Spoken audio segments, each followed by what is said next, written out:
ಸರ್ಕಾರ ಅಥವಾ ಕಟ್ಟಡ ಕಾರ್ಮಿಕ ಮಂಡಳಿಯ ಈ ಕೆಳಕಂಡ ಬೇಡಿಕೆಗಳನ್ನು ಈಡೇರಿಸುವಂತೆ ನಾವು ನಮ್ಮ ಸಂಘದಿಂದ ಅಧಿವೇಶನ ಮೂಲಕ ಒತ್ತಾಯಪೂರ್ವಕವಾಗಿ ಆಗ್ರಹಪಡಿಸುತ್ತೇವೆ.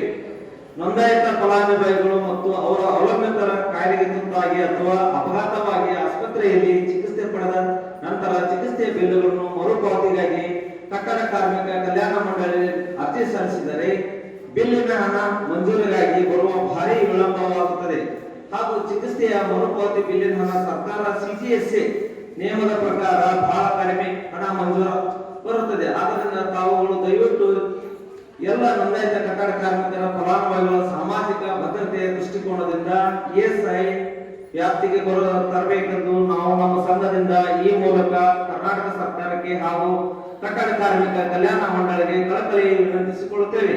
ಇಲ್ಲವಾದರೆ ಎಲ್ಲ ನೋಂದಾಯಿತ ಫಲಾನುಭವಿಗಳು ಕಟ್ಟಡ ಕಾರ್ಮಿಕ ಶುಲ್ಕ ರಹಿತ ಆರೋಗ್ಯ ಕಾರ್ಡ್ಗಳನ್ನು ಕೊಡಬೇಕೆಂದು ಈ ಮೂಲಕ